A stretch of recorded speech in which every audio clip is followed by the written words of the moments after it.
السلام علیکم۔ پاکستان میں اس وقت شام کے 7، بھارت میں 7:30 اور یہاں ہمارے اسٹوڈیوز کی گھڑیوں میں صبح کے 9 بجے ہیں۔ وائس آف امریکہ واشنگٹن کی اردو سروس سے ہماری باقاعدہ نشریات کا آغاز ہوتا ہے۔ پہلے گھنٹے کے لیے میں ہوں آپ کا میزبان خالد حمید۔ فیس بک لائیو پر اس وقت ہم آپ کے سامنے ہیں اور ویب سائٹ اور ریڈیو پر ہمارا یہ 1 گھنٹے کا نیوز شو جاری رہے گا۔ تو آغاز کرتے ہیں پہلے آج کی اہم خبروں کی سرخیوں سے۔ کانگریس کے ڈیموکریٹک ارکان نے امریکہ کے اٹارنی جنرل جیف سیشنز سے کہا ہے کہ نومبر کے صدارتی انتخابات میں روسی مداخلت سے متعلق ہونے والی تحقیقات سے یا تو خود کو الگ کر لیں یا مستعفی ہو جائیں۔ اور امریکی اخبار نیو یارک ٹائمز نے خبر دی ہے کہ سابق صدر باراک اوباما کی انتظامیہ کے کچھ عہدیداروں نے کوشش کی کہ ڈونلڈ ٹرمپ کمپین اور روسی عہدیداروں کے درمیان ممکنہ رابطوں کی اطلاعات کو مستقبل کی تحقیقات کے لیے آسان بنایا جائے۔ اور افغان سلامتی افواج نے جنہیں امریکی فضائی مدد حاصل ہے گزشتہ سال افغانستان میں داعش کے خلاف کامیاب کارروائیاں کی، جن کے نتیجے میں شدت پسندوں کی تعداد کم ہو کر تقریباً 700 رہ گئی ہے۔ اور عراق میں امریکہ کے ایک جنرل نے کہا ہے کہ روسی اور شامی جنگی جہازوں نے غلطی سے شامی شہر الباب کے قریب امریکہ کی حمایت یافتہ سیرین فورسز پر بمباری کی ہے۔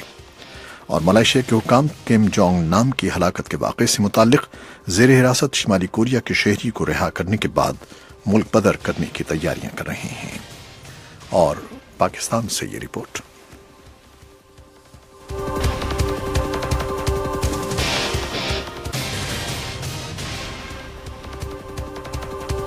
یہ تو تھیں عالمی خبریں۔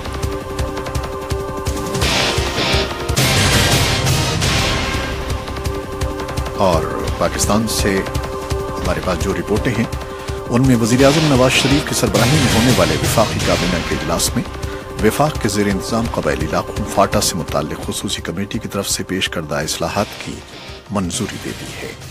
اور کراچی کنگز اور دفاعی چیمپئن اسلام آباد یونائیٹڈ کے درمیان ہونے والا پاکستان سپر لیگ کا دوسرا پلے آف کراچی کنگز نے 44 رن سے جیت لیا ہے۔ اور ایونٹ کے تیسرے پلے آف میں کراچی کنگز جمعے کو پشاور زلمی سے مقابلہ کرے گی۔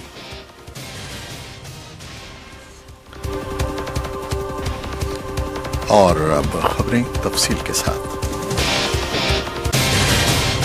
کانگریس کے ڈیموکریٹک ارکان نے امریکہ کے اٹارنی جنرل جیف سیشنز سے کہا ہے کہ نومبر کے صدارتی انتخابات میں روسی مداخلت سے متعلق ہونے والی تحقیقات سے یا تو وہ خود کو الگ کر لیں یا مستعفی ہو جائیں۔ یہ مطالبہ ان خبروں کے بعد کیا گیا ہے کہ جیف سیشنز نے پچھلے سال امریکہ میں روس کے سفیر سے ملاقاتیں کی تھیں۔ سیشنز نے صدارتی انتخاب کی مہم کے دوران ڈونلڈ ٹرمپ کی حمایت کی تھی اور انہوں نے امریکی سینٹ کا رکن ہوتے ہوئے انتخابی مہم کے لیے ٹرمپ کے مشیر کے طور پر خدمات بھی انجام دیں۔ امریکی محکمہ انصاف کے سربراہ کے طور پر نامزد ہونے کے بعد جنوری میں اپنی توثیق سے متعلق ہونے والی سماعت کے دوران سیشنز نے ایک سوال کے جواب میں کہا تھا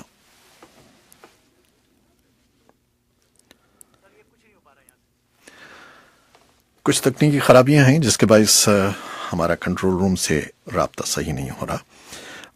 انہوں نے یہ کہا تھا کہ مہم کے دوران 1 یا 2 بار یہ کہا گیا کہ میں نے کسی کی نمائندگی کی تھی، لیکن میرا روس کے کسی عہدیدار کے ساتھ کسی طرح کا بھی رابطہ نہیں تھا۔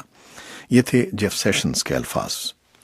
گزشتہ سال جولائی میں سیشنز نے ریپبلکن نیشنل کنونشن کی ایک تقریب کے موقع پر روسی سفیر سرگئی کسلیاک سے ملاقات کی تھی اور دوبارہ انہوں نے کیپٹل ہل میں اپنے دفتر میں ان سے ملاقات کی تھی۔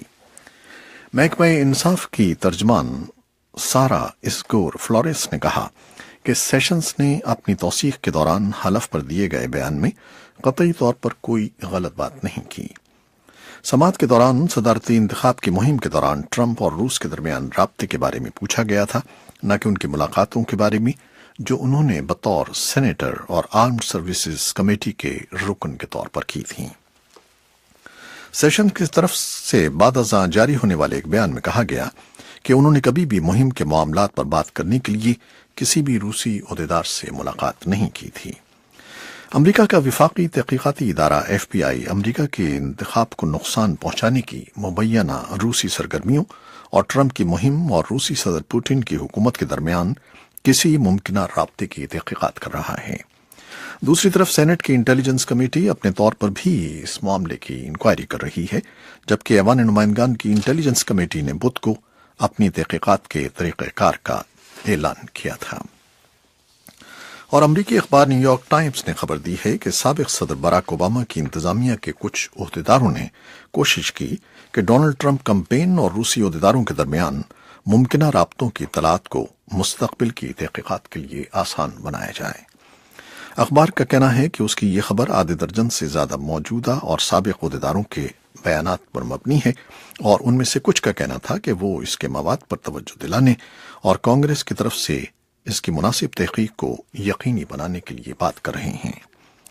رپورٹ میں کہا گیا ہے کہ یہ اطلاعات امریکہ کے متعدد اتحادیوں کی جانب سے آئی ہیں، جن میں برطانیہ اور ہالینڈ شامل ہیں، کہ روسی عہدیداروں اور ٹرمپ کے ساتھیوں کے درمیان یورپی شہروں میں ملاقاتیں ہوئی ہیں۔ صدر ٹرمپ نے اس سے پہلے ٹائمز میں چھپنے والی ان اطلاعات کو مسترد کر دیا کہ امریکی حکام کو یہ خبر تھی کہ ٹرمپ کیمپین سے منسلک لوگوں اور روسی انٹیلیجنس کے عہدیداروں کے درمیان بار بار رابطے ہوئے ہیں۔ وائٹ ہاؤس کے ترجمان شان اسپائسر نے کہا کہ اس رپورٹ میں کچھ نیا نہیں ہے۔ ٹائمز نے اسپائسر کے حوالے سے کہا کہ اس خبر میں صرف ایک بات نئی ہے جو منظر عام پر آئی ہے کہ اوباما انتظامیہ کی طرف سے تعینات کیے گئے سیاسی محرکین نے ایک من گھڑت کہانی گھڑی ہے تاکہ انتخابات میں وہ اپنی شکست کا جواز پیش کر سکیں۔ افغان سلامتی افواج نے، جنہیں امریکی فضائی مدد حاصل ہے، گزشتہ سال افغانستان میں داعش کے خلاف کامیاب کارروائیاں کی ہیں، جن کے نتیجے میں شدت پسندوں کی تعداد کم ہو کر تقریباً 700 رہ گئی ہے۔ امریکی فوجی ترجمان بریگیڈیئر جنرل چارلس کلیولینڈ نے یہ تازہ تجزیہ بدھ کے روز کابل میں اخباری کانفرنس میں پیش کیا۔ انہوں نے مشرق وسطیٰ میں جڑیں رکھنے والے اس دہشت گرد گروپ کے خلاف کامیابی پر افغان ساتھیوں کو سراہا۔ کلیولینڈ نے کہا کہ ایک سال قبل خاص طور پر مشرقی صوبے ننگرہار میں، جس کی سرحدیں پاکستان کے ساتھ ملتی ہیں، داعش کے 2000 سے 3000 کے لگ بھگ ارکان تھے۔ عراق میں امریکہ کے ایک جنرل نے کہا ہے کہ روسی اور شامی جنگی جہازوں نے غلطی سے شامی شہر الباب کے قریب امریکہ کی حمایت یافتہ سیرین فورسز پر بمباری کی ہے۔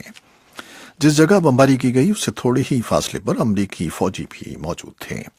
شدت پسند گروپ داعش کے خلاف برسر پیکار فورسز کے زمینی commander lieutenant general Stephen Townsend نے بدھ کو بغداد سے ویڈیو کانفرنس کے ذریعے کانفرنس نامہ نگاروں کو بتایا کہ منگل کو ہونے والی بمباری سے اس کی شامی عرب اتحادی فورس کا جانی نقصان ہوا ہے، جو الباب کے جنوب اور مشرق میں واقع دیہات میں داعش کے جنگجوؤں کے خلاف برسر پیکار ہے۔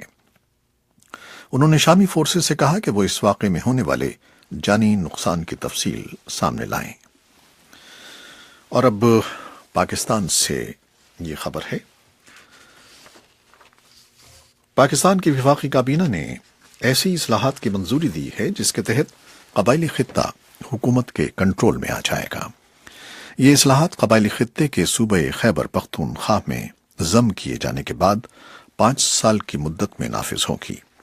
تفصیلات کے ساتھ اسلام آباد سے محمد اشتیاق۔ وزیر اعظم نواز شریف کی سربراہی میں ہونے والے وفاقی کابینہ کے اجلاس میں وفاق کے زیر انتظام قبائلی علاقوں یعنی فاٹا کے بارے میں اصلاحات کی اصولی منظوری دے دی گئی ہے۔ دہشت گردی سے متاثرہ ملک کے قبائلی علاقوں فاٹا کو قومی دھارے میں لانے کے لیے 2015 کے اواخر میں وزیر اعظم نواز شریف نے مشیر خارجہ سرتاج عزیز کی قیادت میں ایک اعلیٰ سطحی کمیٹی تشکیل دی تھی، جس نے تمام قبائلی علاقوں کا دورہ کیا اور تفصیلی مشاورت کے بعد اپنی سفارشات حتمی منظوری کے لیے کابینہ کے سامنے رکھی تھیں۔ ان سفارشات کے تحت قبائلی علاقوں میں اصلاحات کے مرحلہ وار نفاذ کے بعد 5 سال میں فاٹا کو صوبہ خیبر پختونخوا میں ضم کر دیا جائے گا۔ سرتاج عزیز کا اس بارے میں کہنا تھا، تو ہماری جو اس میں آئینی ترمیم ہے وہ آج کابینہ نے اپروو کر دی، اب وہ جائے گی دونوں پارلیمنٹ میں اور اس پہ بحث ہوگی۔ اگر 2/3 میجورٹی سے اپروو ہوگی تو تب جا کے یہ عمل شروع ہوگا، لیکن سفارش کم از کم منظور ہو گئی ہے کہ یہ کارروائی کی جائے۔ کابینہ کے اجلاس کے بعد گورنر خیبر پختونخوا اقبال ظفر جھگڑا قبائلی علاقوں سے تعلق رکھنے والے اراکین پارلیمنٹ اور وفاقی وزراء کے ہمراہ نیوز کانفرنس میں سرتاج عزیز نے مرحلہ وار اصلاحات سے متعلق تفصیلات کچھ یوں بتائیں۔ سب سے پہلی ضرورت یہ ہے کہ لوگ واپس جائیں اپنے گھروں کو اور وہاں امن ہو۔ دوسرا یہ ہے کہ وہاں پہ ریکنسٹرکشن کا کام شروع ہو۔ تیسرا یہ ہے کہ وہاں پہ لوکل باڈیز الیکشن ہو۔